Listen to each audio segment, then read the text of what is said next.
पंचायत चुनाव 2026 में इस बार फिर से नकाही ग्राम सभा से अंजन कुमार मौर्य को फिर से प्रधान बनाना है और अपनी ग्राम पंचायत नकाही का सर्वांगीण विकास कराना है। जी हाँ, भूल न जाना, एक ही नारा एक ही नाम, अंजन कुमार मौर्य। जी हाँ, अंजन कुमार मौर्य जी को अब की बार तीसरी बार अपनी ग्राम सभा नकाही का प्रधान बनाएं और अपनी नकाही ग्राम सभा का सर्वांगीण विकास कराएं।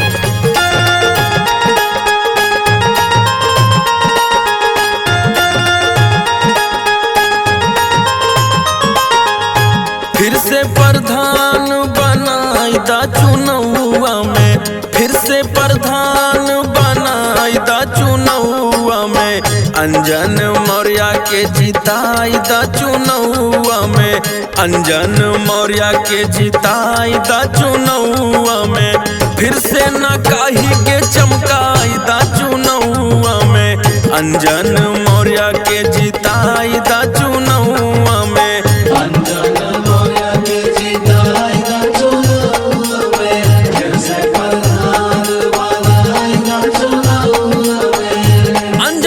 मौर्य जी कह रहे हैं, लिख रहा हूं मैं अंजाम जिसका कल आगाज आएगा, मेरे लहू का हर एक कतरा इंकलाब लाएगा। जी हाँ, अपनी ग्राम पंचायत नकाही का अंजन कुमार मौर्य जी को तीसरी बार प्रधान चुने और अपनी ग्राम सभा का सर्वांगीण विकास कराएं।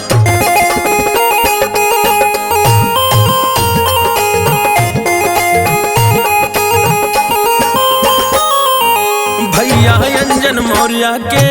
ई है बाटे सपना, ई है बाटे सपना भैया, ई है बाटे सपना, बहराइच में सबसे सुंदर नकाही हो अपना,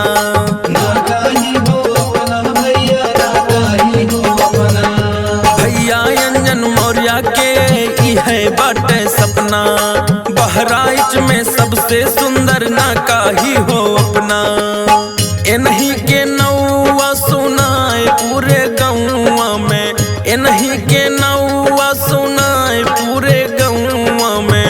अंजन मौर्य के जिताई दा चुनावा में, फिर से प्रधान बनाई दा चुनावा में, अंजन मौर्य के जिताई दा चुनावा में, फिर से प्रधान बनाई दा चुनावा में। जी हाँ, 2026 के पंचायत चुनाव में अपनी ग्राम पंचायत नकाही का अगर विकास कराना है तो अंजन कुमार मौर्य जी को तीसरी बार प्रधान बनाना है। और अंजन कुमार मौर्य जी का कहना है, आजादी की कभी शाम नहीं होने देंगे, शहीदों की कुर्बानी बदनाम नहीं होने देंगे,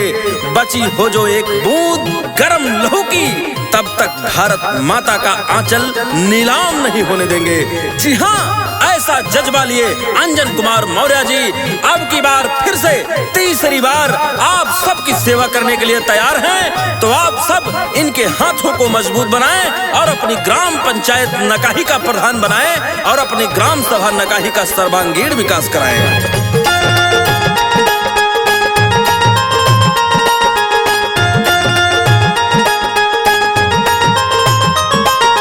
राशन पेंशन सबका मिली नई नई योजना, नई नई योजना भैया, नई नई योजना, नाली पानी सीवर के टेंशन रही अपना, टेंशन रही अपना भैया, टेंशन रही अपना, राशन पेंशन सबका मिली नई नई योजना, नाली पानी सीवर के टेंशन रही अपना, फिर से नकाही के चमकाई दा चुनावा में, फिर से विकास खूब कराई दा चुनावा में, अंजन मौर्य के जिताई दा चुनावा में, फिर से प्रधान